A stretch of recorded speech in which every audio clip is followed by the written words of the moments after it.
Hi, I'm Andrew Dubber, I'm Director of MTF Labs, and this is the MTF Podcast. You'll be familiar by now, I guess, that one of the main interests that brings this amazing global MTF community together is the intersection of science and art. But it's not just that it's cool or interesting to bridge those worlds in new ways, although of course it is that too.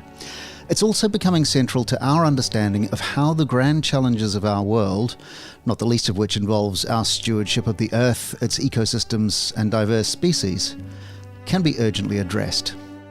With that in mind, over the course of this podcast, we've explored the built environment, new ways of mapping the world, new ways of understanding biological life forms, and new knowledge through the perspective gained with the view from space.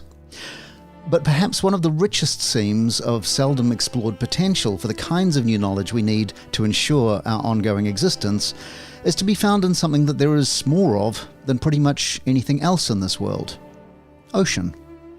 And someone who doesn't just bridge but blends oceanic science and art is MTFer Robertina Šebjanič.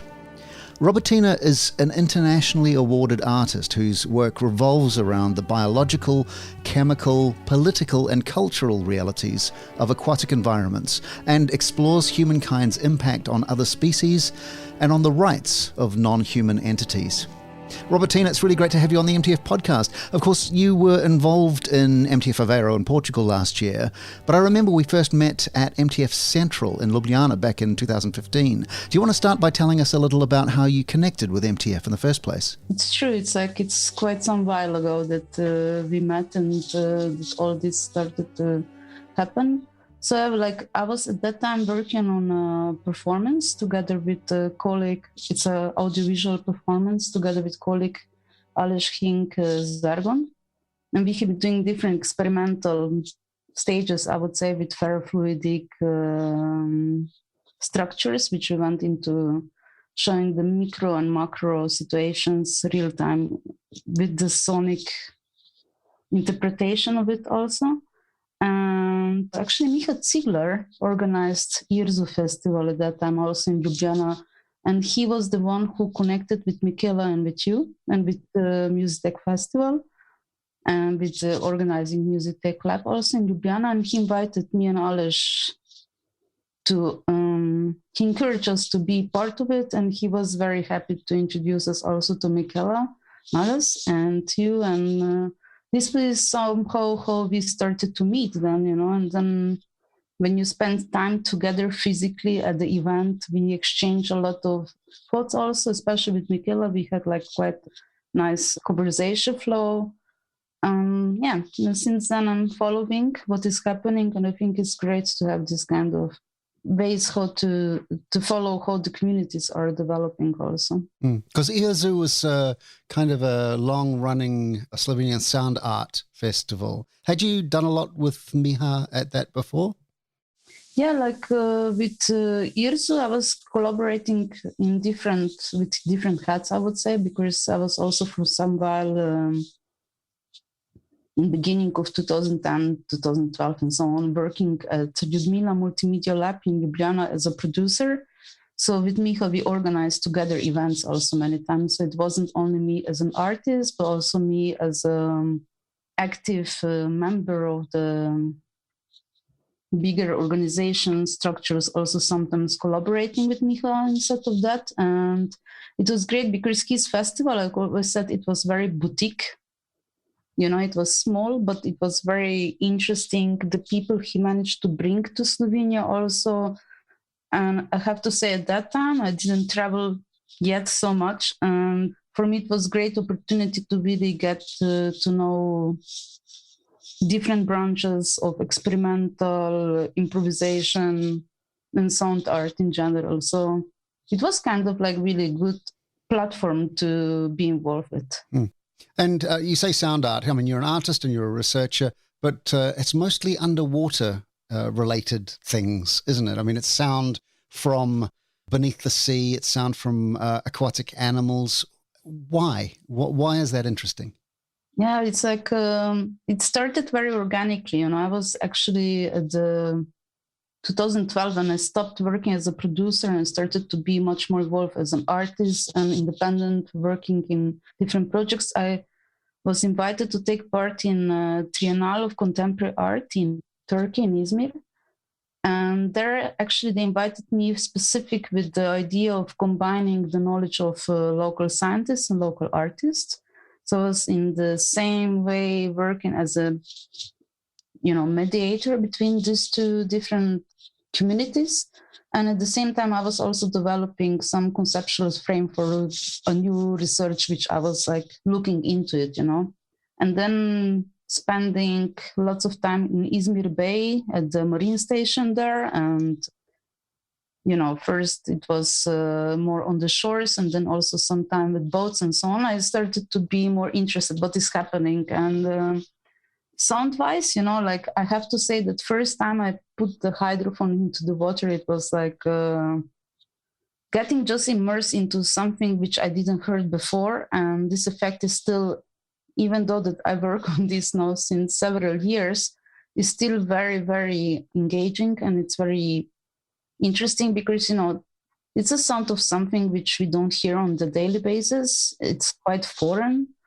Is sometimes quite hard to understand what it is, which animal it is. It's full of different kind of structures and also physicality of the sound by itself in the water.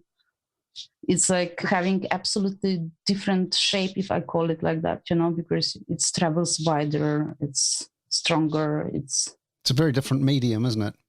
Yes. Yeah.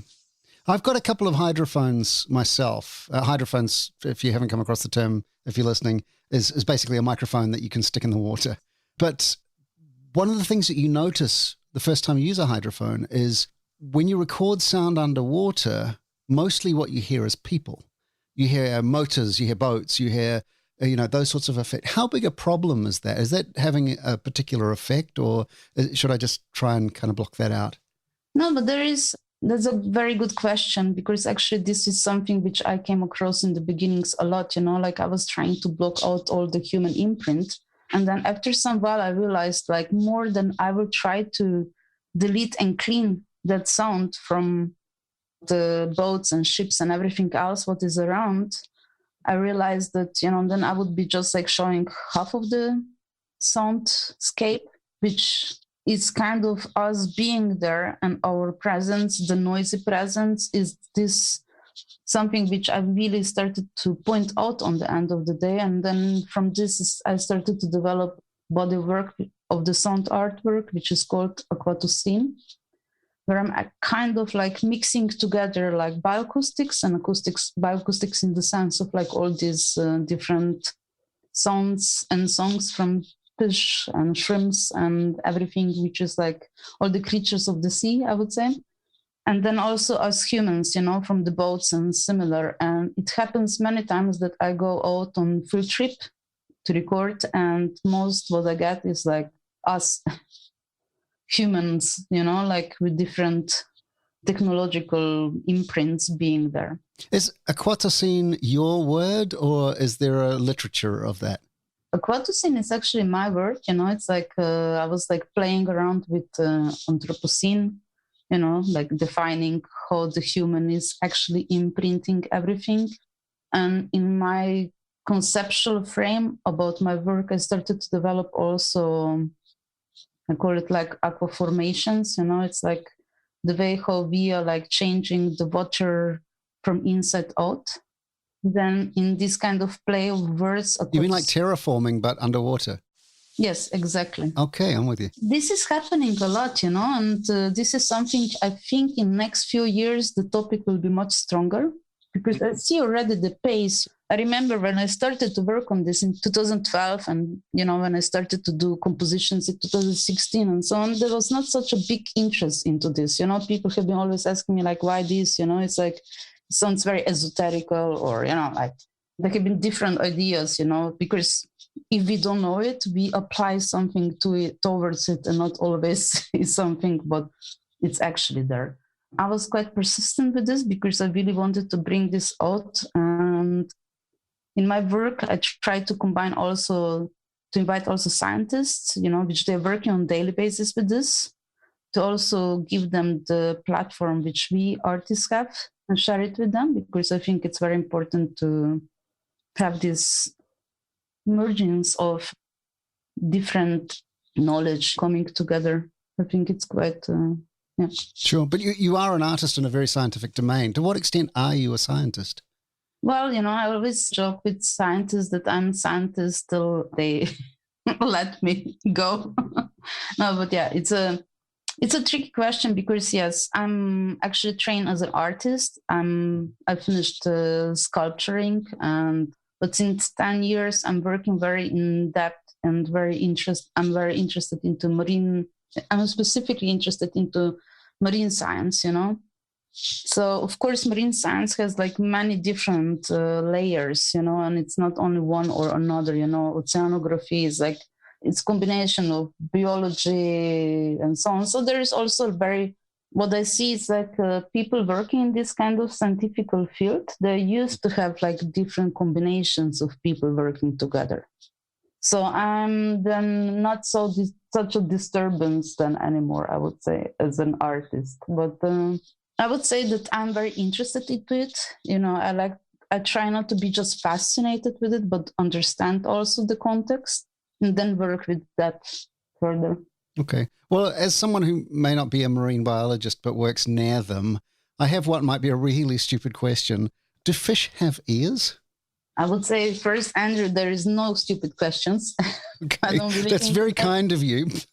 No, but it's like a very important question, actually, because we are not aware how very loud and talkative the underwater world is, in the sense of like, yes, dolphins, whales, everything what is big and quite has some... Yeah, those are mammals. So, I mean, I know enough about marine biology to know that those aren't fish. So my question stands, do fish have it? Because I know whales have songs and I know dolphins, chatter and all the rest of it. I'm not aware of fish talking, if that's the right word. Do they? It's the right word. Yeah.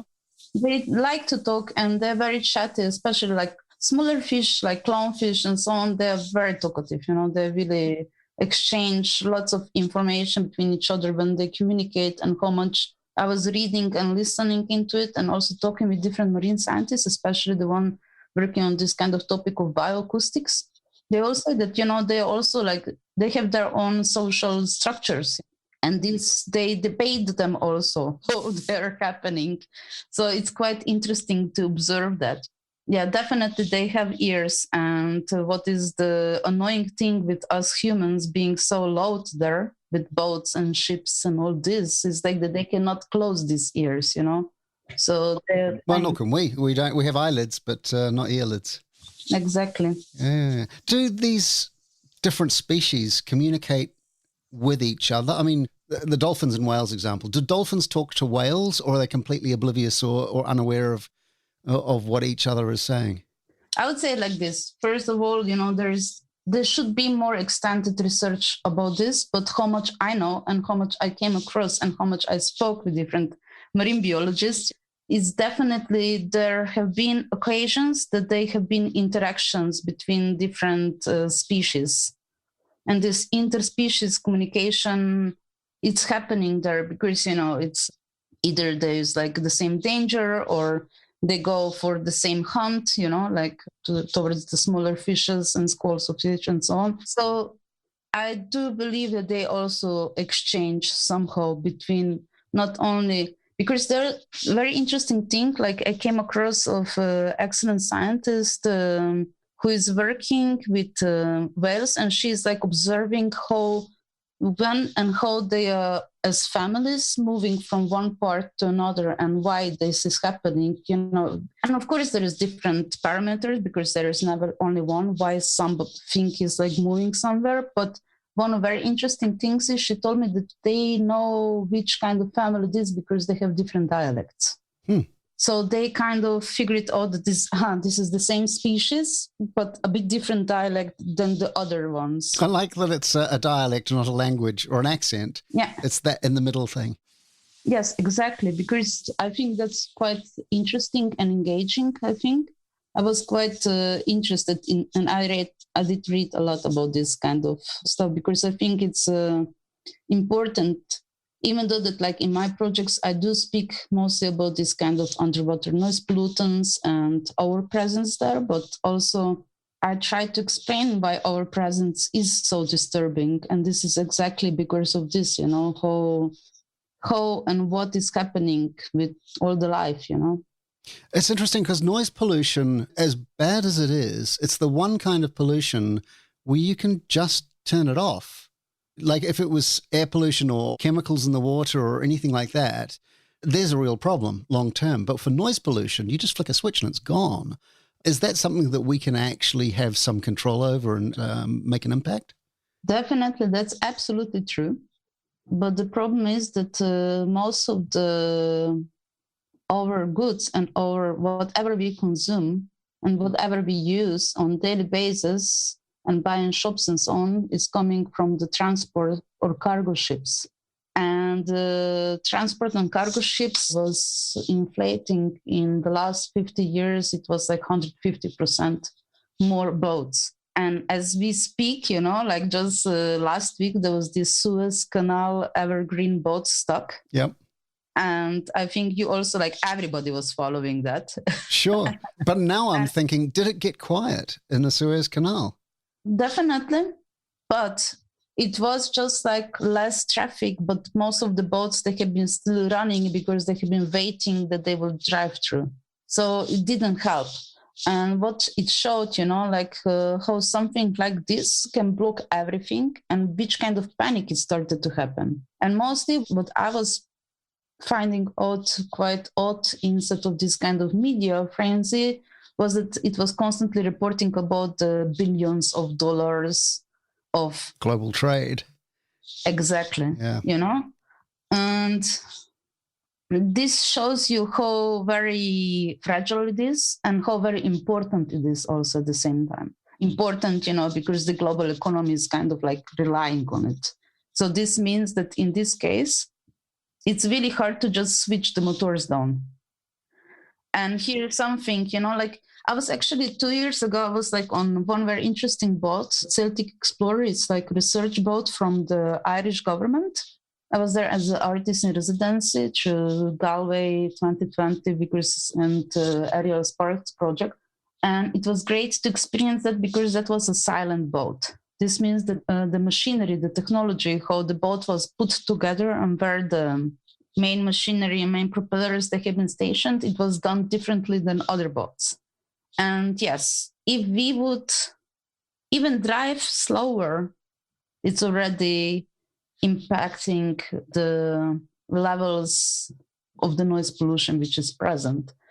But still, we will come there. I think there is a long road. And yeah, definitely, like noise pollution is one of the most stupidest pollution. I call it like that. It's like I like to say it's very stupid pollution because yes, we could just like turn it down because, as you said, like chemical pollutants or microplastics and plastic in general and so on. It's much more harder to get rid of it because it gets intervened into the environment on the molecular levels, which we don't have even the knowledge how to be able to prevent it. Yeah. I mean, if you stop putting microplastics into the ocean, the microplastics that are there are still there. But you stop putting sound into the ocean, it's all gone. That's really interesting. But how do we have any clue how damaging the sound is? I think the clue will be soon much more present because, the numbers of fish is drastically disappearing. This means that fisher industry is having lots of problems, so. And then, of course, they go with bigger boats, with bigger nets, deeper, which causes many different levels of problems. But definitely it's changing everything. I always like to explain it that this noise pollution, which is happening in the oceans, the sea, is the same like in the cities. Okay, in the time when we could sit on a coffees next to the crowded road, like it's very normal that you start to yell towards each other, because you have a coffee, but there's lots of cars around you and you start to shout, and this is happening also in the oceans, the seas. The communication, which was before on much lower decibels, starts to be louder and louder. And it's called this Lombardo effect. And this is just present, And so the fish are shouting at each other. Exactly, it's like, fish are the same like us. We just like to communicate. Yeah, it's interesting when you say, like, for instance, the impact of COVID, which has made cities quieter, at least to a certain extent. I guess it's the same with waterways. I mean, we were invited to come and do something with Venice Biennale about the sound in the canals because of COVID. The assumption was the canals had become very, very quiet because there were no boats going up and down. But of course, we couldn't go to Venice because of the COVID pandemic. So we never, unfortunately, got to do that. But it's really interesting to me that there is this impact that can be had that can go away so quickly. And I mean, do the fish continue to shout when the sound goes away, or, has it become naturalized? This I don't know. And this is something which I would like to research further, honestly. Like, it's really hard to, like, in my prediction, I think that with generations, of course, this changes, And then depending how long the lifespan of which organism is, quicker generational gaps can be longer or quicker depending of that. So definitely would be interesting to explore that. And because water waves, yes, maybe on the beginning of COVID, they have been a bit less, but the roots are still happening, There is so many boats out there, and especially because I will go back to Suez. Because that's just the recent thing which happened. But it was just like interesting I was just like quite amazed to explore how much we don't know about this kind of logistics and how something is coming from somewhere to somewhere else, Because I think we're quite unaware of how much we abuse and use the water traffics. Sure. Because it's not only oceans and rivers, it's also rivers and, so yeah. And of course, different species depend on different senses. I know dogs are really big on smell and, et cetera, et cetera, but it's quite dark underwater. I assume, especially when you go down deep, I assume that sound becomes very important. Definitely, yeah. It's like after 200 meters, we come to this kind of more twilighty area. You can see something, but it's really hard. And then very quickly you're in darkness. So sound is one of the main orientations, like as humans, I like to say that we are visual animals, and in water this changes, So the aquatic organisms, they're more or less very sound and also touch dependent, like through the pressure of the environment. And then, of course, there is this world of bioluminescence, but... Well, that's all, that's another topic entirely. And it almost sort of connects with the thing that I've been fascinated about with your work, is because, I mean, there are lots of fish and there are lots of aquatic creatures and all the rest of it. And you were drawn to jellyfish for some reason. And I don't know, I mean, they're beautiful. Particularly your installations with the jellyfish and communicating with them. They're absolutely, particularly when they're lit, they're incredibly beautiful creatures. But what was it about them that led you to want to sort of interact with them and communicate with them, essentially? Okay, with the jellies, I was actually started to work when I was also in Izmir in Turkey. And it was just, there have been there is always few things by something starts to be happening and so on. So on one hand, I was really fascinated with one particular jellyfish species, which is called Immortal Jellyfish. It's like really tiny one. You can find it in the Mediterranean and near the Japanese shores. And it has this ability to just like shrink back to the polyp stage when the parameters around it are not best, and can go back to the full adult organism when everything is good around it. And this was very interesting. Wow. And at the same time, there was like huge jellyfish blooms in February, which was really unusual because, this should happen like a few months later. And this was showing, and this was like full of moon jellyfish. Is like one species, which is like very common species. And they use it also a lot in biology as a model organism. So I could find lots of info about it. And they have also like very interesting regenerative possibilities and so on. So, and when there was like full bay of them, like just like one morning we woke up and they had been there. So I started to be interested why they came, like what is happening, how come. And yeah, they are very interesting as jellyfish are one of the oldest organisms living in the oceans and seas. They say that they're dating back to 500 million years, which is unimaginable. Wow. Yep. It's really hard to grasp this kind of like long kind of geological information. And more or less unchanged in that state. Yes, exactly. That is very interesting. And then also, like depending how they move, what is happening is like, and how they are done, because they're so foreign to us. They have totally different system of being. So here was something that I was quite intrigued. So one was this immortal jellyfish, which is like quite, it goes into this theoretical biological immortality, which is something which I like to explore in my art. And then on the other hand, this creatures which, they can be fragile, but they are very, very robust also at the same time. It's quite interesting. And in ecological sense, they predict, they're quite interesting bioindicators, like the bigger the numbers, more of them, then you know that there is some bigger changes also happening. So describe your art. What do people encounter? What do they experience when they come across your work? Like, it's depending, we speak about the work which we mentioned now, which is referring to the jellyfish. It's like immersive installations where they try to give you also visual guidance into the bigger research which is done in the backbone also. And through the years, I see that people do follow that, not, of course, it's hard to say how others are perceiving my art. What I try to bring to the public is to present this kind of in-depth interest of mine, which I have for this interspecies relationships. This means between us and the others, but not only between us and the others, but also what is happening between other species by themselves. And how all of us are kind of like coexisting and co-living in the same world, and how we are still quite failing in sharing that in the quality ways, I would say. So are you communicating science? Are you interpreting it? Are you asking questions about it? Are you creating meaning from it? What is the thing that you do to science when you present it to people through art?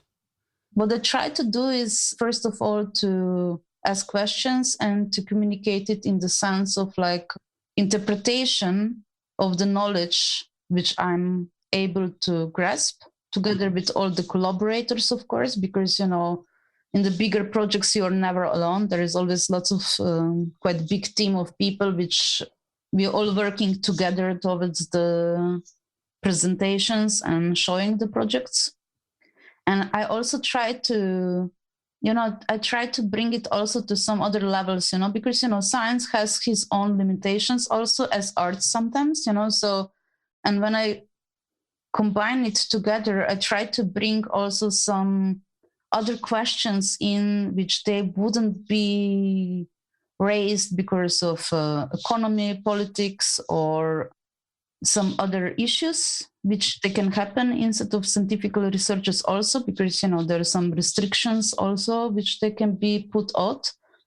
And I think that with artistical kind of approaches, we can open up the discussions which they sometimes wouldn't be perceived as something that is like important, And in my arts, I combine it many times also with citizen science. So next to projects, I'm many times also developing different, more workshopy debate platforms.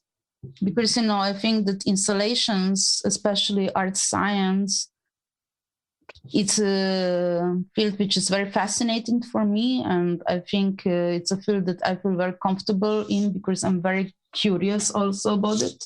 When you say citizen science, do you mean groups of people coming together to contribute to the research? Yes, exactly. Right. And also to develop different modalities, like in 2019, I was working together with a team of Matadero in Madrid. And we have been doing group workshop with 500 people at the river Manzanares. And what I developed was the methodology how to bring 500 people to the river without damaging the river at the same time. Wow. How to navigate that, So it's always a bit of dramaturgy also, like how you perceive the knowledge of somebody. And with citizen science, what I try to bring out is also to share the knowledge, in the sense of like opening up the science to the wider public so that we can all understand why something is happening. And now, especially, I think in the time post-corona or in between corona, or we're not post yet, but yeah, we're quite deep inside of it. Sure. So I think it's very important to be able to understand what is the scientific levels, like why do we need to understand what does it mean biodiversity, I think that this was like a lesson in the last year, which we all kind of got to understand that, this interconnection, so what does it mean if we cut the forest out? Yeah. And why these animals are coming to us and why these kind of viruses are jumping. And that this was always the case, but just that we started to be too comfortable. Sure. And I guess that relates to climate change. I mean, I was going to ask, does climate change affect underwater communication? But it affects everything. So I guess my question is, how does climate change affect underwater communication? It definitely affects it. It's like more traffic there is in the aquatic areas, more changes are happening. At the same time, I was just like recently reading into this deep sea mining, which is quite scary prospect. Because that can't be quiet, can it? They can't be quiet, and they manage to damage like huge areas. Sure. Especially, this kind of like fishing, which when they throw huge fish nets into the sea and drag them, this can be like huge. This is like, 20 football fields big, one net. Wow. So this kind of deep sea mining, of course, this machinery and everything, what they plan to use, it's like just like massive. And are things like ocean acidity a problem? And does pH level affect sound travel or anything like that? Absolutely. Yeah. More acid it is, more pitchy the sound starts to be, so the sound starts to change. So in long term, I think this could also happen that fish or animals would not understand each other anymore.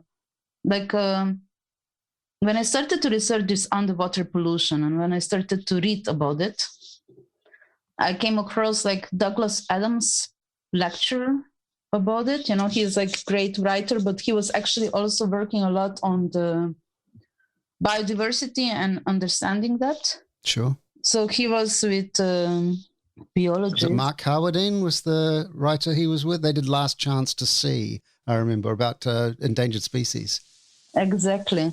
And they went, like, I was really struck by when he was explaining why the Yangtze River dolphins disappeared, because these have been dolphins which they didn't saw nothing, the river dolphins, so they have been quite blind because the Yangtze River is such a dense river.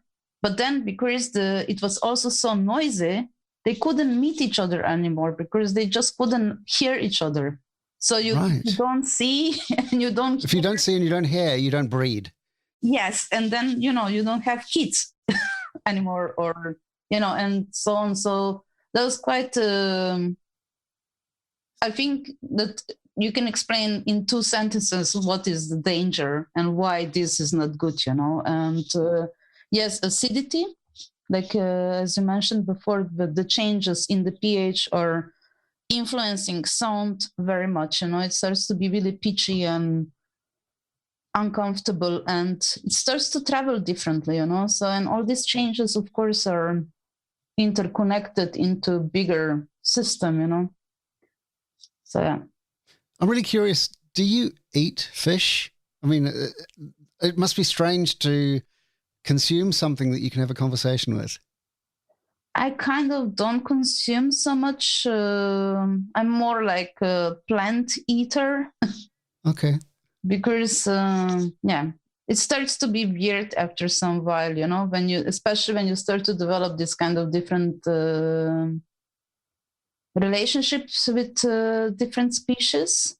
But it's not that, it's just like, it's when we are at the sea, we do, it's a bit different, I would say. It's depending from the environment. And definitely what I'm kind of encouraging everybody to avoid is this kind of buying stuff from these aquatic farms, or farming in general. Industrialization of the meat in general, I think it's like something which can be very dangerous also, because the amount of antibiotics which they are used and different stuff, we don't want to have this inside of our body, I think. Sure. So that's from a health perspective. I just was wondering about, once you start thinking about creatures that are having conversations with each other, you start to think about the sentience behind that and those sorts of things. So yeah, no, it's just interesting to me because you talk about sort of trawler fishing and all these sorts of things. But I guess, sort of from an ecosystem perspective, I guess balance is the ambition for this. I mean, it's not that you want all ships to suddenly go away, but that we should kind of treat this environment a little bit more carefully. Would that be fair? Definitely. I think the sustainable way of thinking, if the sustainable way of thinking would be actually sustainable, I think it will be very fair, and also like ecologically produce meat or farms which, they're not big, and so on. I don't believe in any extremes are good. I'm just a bit afraid that we went quite far, like we as, consumers, people using this planet in different ways, that the ways which we went, they are quite scary. And yeah, health is one of the ways how to explain it, because I think, okay, maybe I'm also under the influence of Corona, but it's definitely something where we can see how this kind of stuff is changing, and how something like, small virus can change the common reality of everybody. Yeah, absolutely. Are you a diver? I mean, if you go underwater, does it sound the same as dropping some microphones down? Because I haven't been down deep. I've snorkeled. I haven't done deeper diving than that. Does it sound like what you hear when you put microphones down? Like with diving, I just went a few times because I'm having some more own personal health issues that I can't do it for the long term and so on. But definitely the sound is different, because also as a diver, or, also when you snorkel, you produce the bubbles, you produce the sound, you have this, like, you can hear something, but with hydrophone, it's like hydrophones are having this kind of passive perceiving of the sounds which they are around them. So it is a bit different. But when I perform and when I show this, especially this work, Aquatocene, which is like dealing with this underwater noise pollution and stuff, lots of divers, they tell me that it's exactly how they hear it also. That they perceive it, especially people which they are longer down, like they can tell us how that is perceived. But yeah. I guess after a while you would stop hearing yourself and start hearing other things, and that would probably put the twist on it. Tell me about the Adriatic Garden.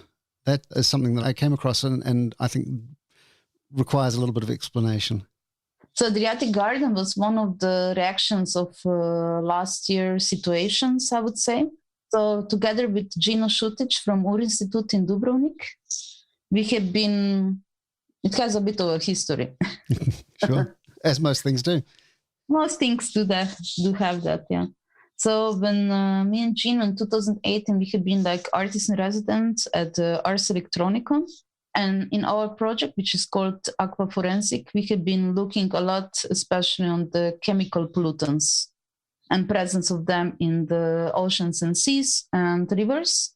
And we did also some quite interesting researches with in vitro experiments with microorganisms and microalgae to see how these chemicals, what is happening on that level. And so with the project, we develop installation where the public can get these informations, but also perceive this in quite poetic way, to understand that these chemicals, like the pills and everything, what we digest, because our bodies are quite wasteful, I would say, in this sense, like they produce lots of waste, not wasteful, but Yeah.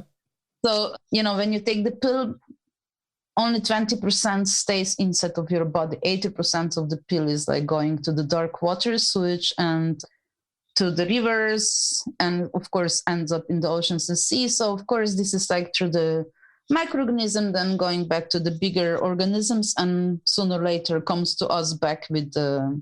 Wait. So what you're saying is, like, if I take an ibuprofen, Yes, 20% of it does its job and 80% of it ends up in the ocean somewhere and affects fish, for instance. something.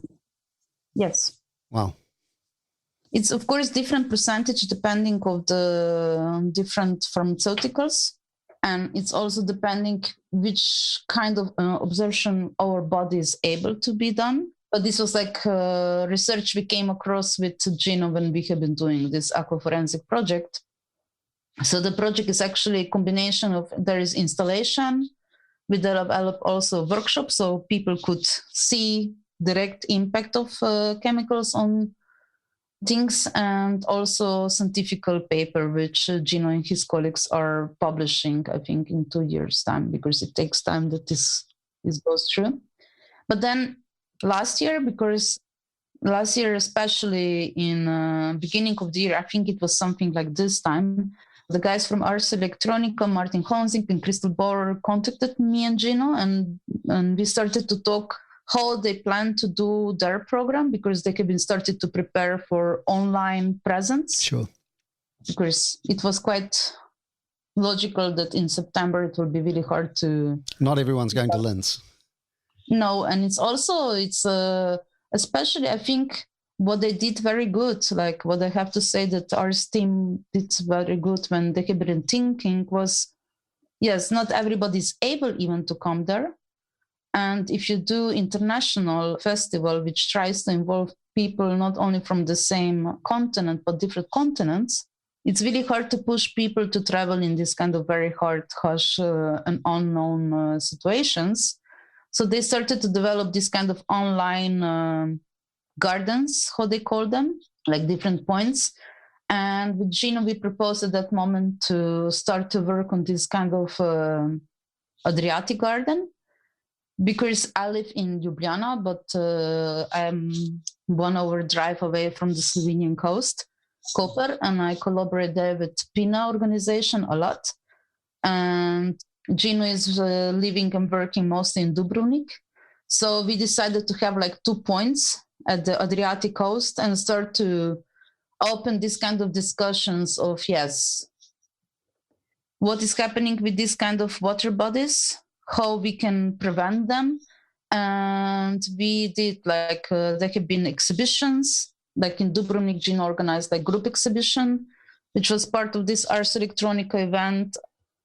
On the both points, we had like workshops. We organized also roundtable debate with different organizations, institutions, like with the aquariums and with the institutes and so on, and also artists, to debate, what is the, how to connect, what would be needed to be done, and which kind of organizational ways we would need.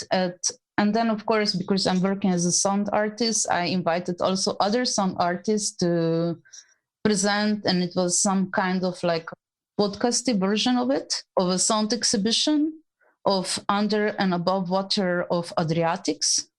And I think there was like 7 works which they have been presented. And because I think it's like quite a challenge to rethink also all these kind of new ways how we can show things online. But then because there is lots of stuff also happening, I think that especially podcasts and with listening, you can also be a bit less involved on...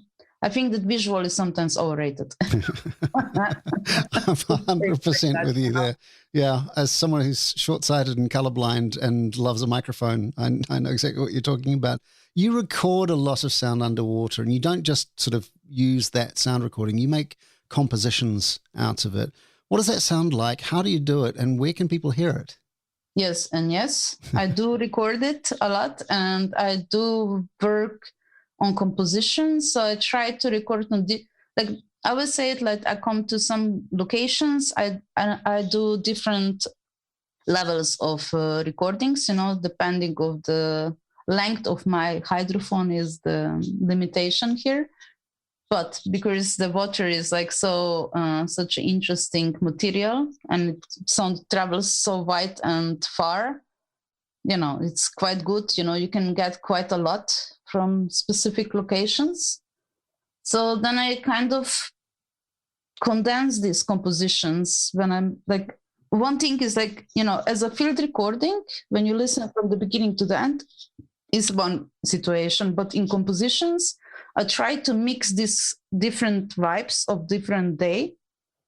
And my intent is always, to present to present what was present, but then also to bring out all these kind of anxieties, which we are also bringing towards the animals. So in some compositions, this is stronger, in some less strong, and then it's always a bit mixture also with bioacoustics. So it gives this idea about how we perceive and what we perceive there, but also to help to the public to understand that there is so many vivid and different sounds there, that it sounds sometimes, especially like some reefs, or there's lots of corals and so on. There's also lots of other organisms mostly, and these are areas which they are very talkative, very chatty, I would say, there is lots of chit-chat happening. And shrimps, for instance, shrimps are making the snapping sounds, yes. Right? Yeah. Yes. Do you have to see that they're there before you drop the mic down, or you just drop and hope? Sometimes I drop and hope, and if I'm lucky and if I have good local guides, they can tell you where there is some more animals which you can encounter or not, Sure. So it's always combination. Is not, because this is quite artistic research, I call it, it's not like scientific in the sense. And that's why I like to invite always different scientists to talk with me, because they can present what they find on their daily basis. And this is more like sound imprint of the environment, I would say. Okay, well, this is a very self-interested question. I have 2 9-meter hydrophones, some lakes, the Gulf of Bothnia, which leads obviously into the Baltic Sea, a big river, and a small river. What would you do first? What I would go first to record? Yeah. Or what would you do? Definitely, I would be interested. Like, there is a lake also, you said. Yeah, there's multiple lakes. Lakes can be interesting, especially where the water comes into the lake and goes out, but then also the middle of the lake. I would go to try to get that on different levels. And then also to, because the streams, like the rivers, they have some flow, so, and when there is a movement, you can hear that. Yeah, so definitely I will try out lakes, record some of the rivers, of course, also, but then go to the sea and try to record it near to the rivers, when the rivers are coming into, like by the deltas of the rivers, and then also go a bit further down to see how this is mixing. Because, for me, it's always interesting to figure it out which kind of animals are living where, Okay. And what is there, because... which kind of species is around. Interesting. Fantastic. Robertina, it's been really fascinating. I really appreciate your time. Thank you so much for doing this. Yeah, the same. And thank you for inviting me, and hope to see you soon, huh? Yeah, look forward to it. That's Robertina Šebjanič, and that's the MTF podcast. You can find Robertina's work at robertina.net. I'm Dubber, at Dubber on Twitter, and MTF Labs is at MTF Labs, and on the web at mtflabs.net.